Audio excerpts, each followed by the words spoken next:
Lucas Foglia, welcome to our show. First of all, not many people maybe immediately know what the painted lady butterfly is. How did you discover this butterfly? Actually, almost everyone who's looking at this show will likely have seen a painted lady butterfly. They're one of the most common butterflies in the world, and they've been the symbol of Dutch still life paintings for generations. Really? They've been used in these paintings to symbolize European summer.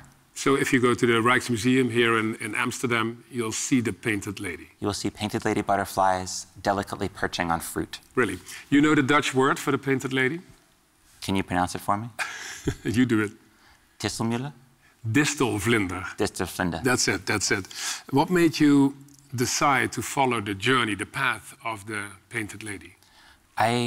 In 2020, I'd been thinking about the connection of nature across borders. And I'd looked up different butterflies, and I saw a tiny article about scientists who were trying to prove the longest butterfly migration. And I recognized the painted lady butterfly from a painting in my grandfather's house and my grandmother's house on a farm where I grew up. And my grandfather's from Italy. And so between recognizing the butterfly, having seen the butterfly, I called the scientists, and they invited me to come visit them. So I went to visit scientists in Spain, in Barcelona, and then went to visit family friends in Italy, and started following butterflies from there. So if you're talking about migration, where do they start, and how many kilometers do they fly? So migrations are circular. So the painted lady butterfly flies as far south as Central Africa in Kenya, and as far north as Northern Europe in Norway. That's enormous. Yeah, it's the longest butterfly migration in the world. It was just proven by scientists. How many kilometers is that approximately? 15,000 kilometers. 15,000. But that's over multiple different generations. So it's not one butterfly who does this distance, but there are parents, children, grandchildren. How does it work? And great-great-great-grandchildren. So every year, the painted lady butterflies go across 10 generations from Central Africa to Northern Europe and back again. One butterfly will live for 5 weeks. And in those 5 weeks, it can fly from Timbuktu to Madrid. Yeah. How do they know? How do they know where to go to? It's a combination of instinct and opportunity, just like most of us as we travel. So during seasons, they'll head north or south, but they need flowers to survive. So the butterflies fly at the speed of blooming flowers. And from the world, from their perspective, is constantly blooming, or needs to be. So they follow the blooming flowers, and that's why they can survive. So where did your journey start? I started in Spain and Italy, and then went from there further north, and then back down to Kenya. Over the course of 4 years, I went to 17 countries, and I would find the butterflies on very, very different landscapes. And my idea at first was to connect different landscapes with the butterfly that connects us. The project changed over time, where if I would arrive in a certain place expecting the flowers to be blooming at that time, sometimes the flowers wouldn't be blooming. And then what? And then I had to find the butterfly. And the way to find a butterfly is to look for the flowers the butterflies are looking for. When the flowers weren't blooming at the correct times, because weather's changing, I would often find the butterflies on flowers that bloom because of people, in parks or farms or gardens. So it's the gardens and the parks that maybe lead to their survival nowadays? It's a tricky one. I mean, the butterflies are quite adaptive. They've been going on this migration for millions of years. Butterflies survived since the time of dinosaurs, even though dinosaurs have gone extinct. Right, so butterflies are stronger than we think, even if they're seen as delicate. At the same time, as the weather's changing, more and more they do rely on us. Yeah. You made this beautiful book on the butterfly, the painted lady, Constant Bloom.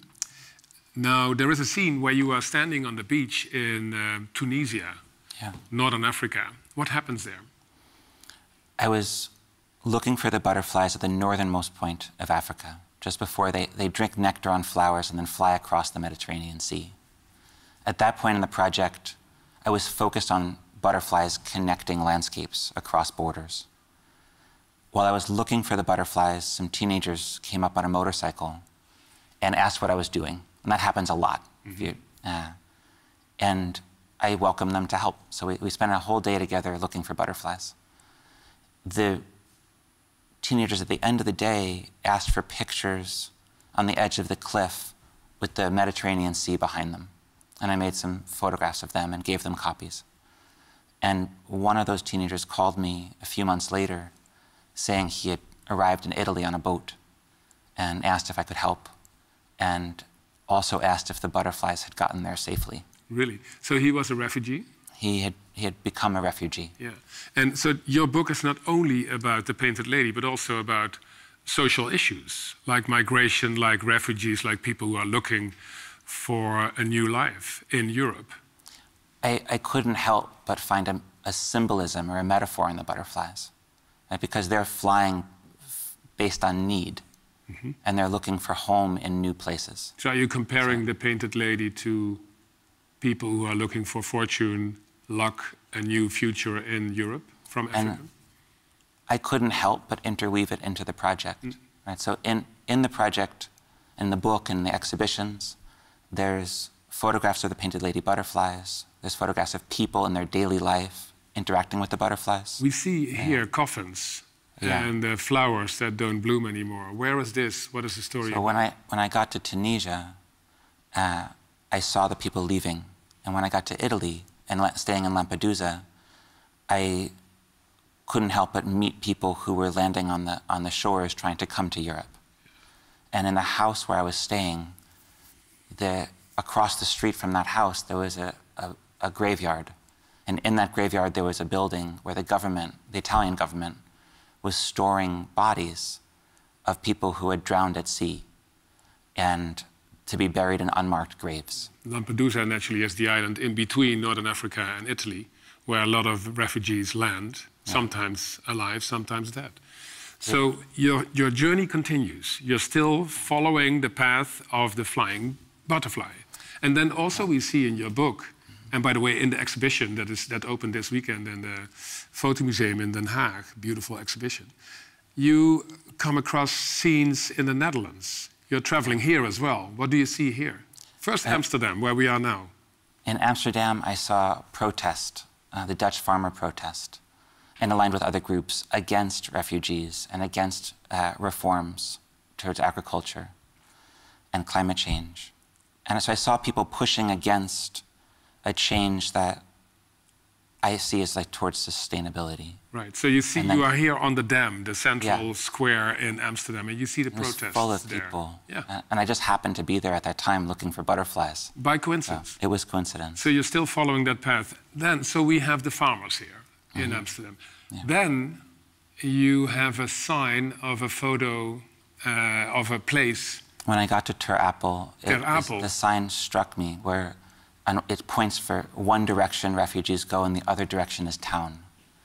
And I saw that throughout my journey where people believe in borders as very hard lines. And if people want to cross them, they're directed in very certain directions. If you trap a painted lady butterfly in the course of its migration, it will keep on pushing against the side of its container. It doesn't stop.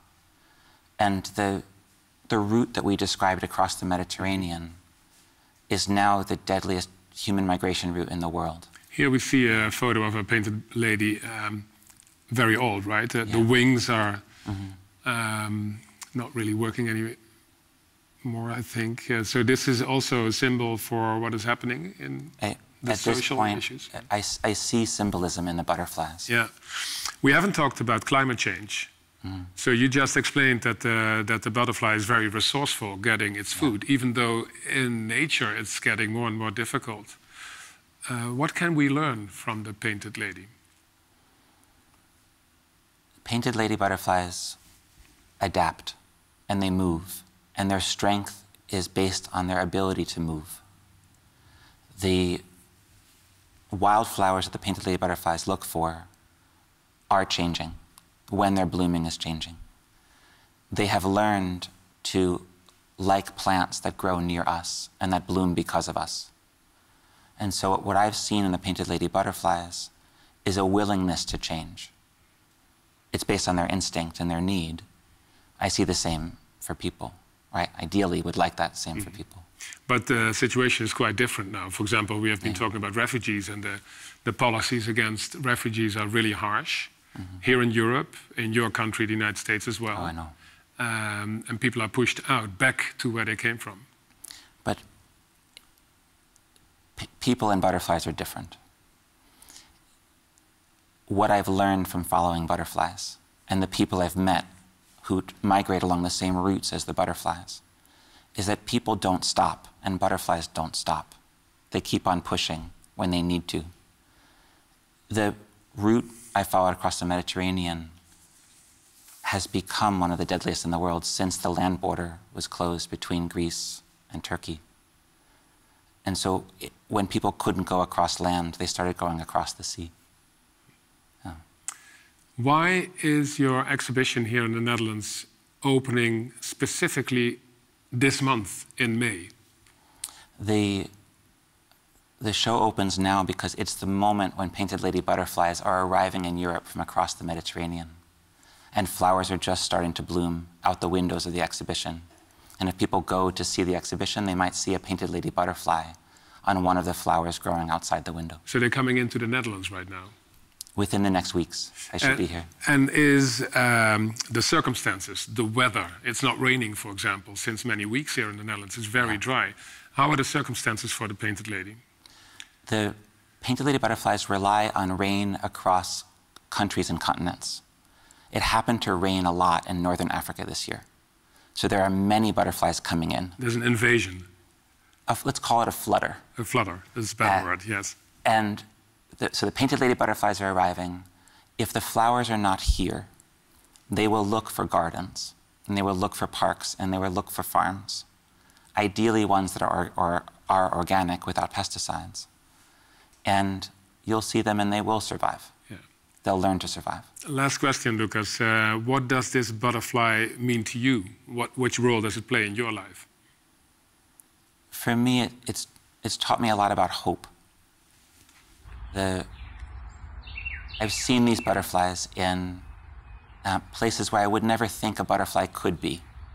Like the desert, the Sahara Desert, the Arabian Desert blooms for a few weeks each year. And the butterflies find flowers on tiny, tiny bits of sand that I would expect to be dry. So I've learned that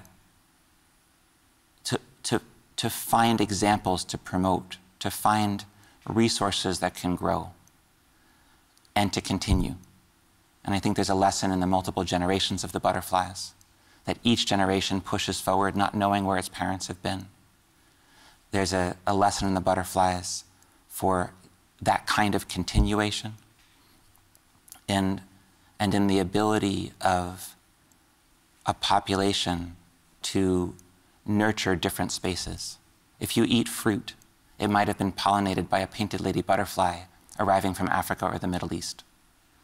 And if we as a society start thinking of the world as one place and as landscapes and people as being interconnected across borders, and if we start thinking of ourselves as having care and responsibility for people and nature across borders, I see a potential for the world and our place in it to be better and to grow. Lucas Foglia, thank you so much for being here on Buitenhof. It's an honor to be here. Thank you. Thank you. Bedankt voor het kijken. Vond je dit een goed gesprek? Vergeet je vooral niet te abonneren, een like of een comment achter te laten. Dat kan natuurlijk ook. From the moment I evacuate till now, I feel nothing. I can't just feel anything because I still can't believe this.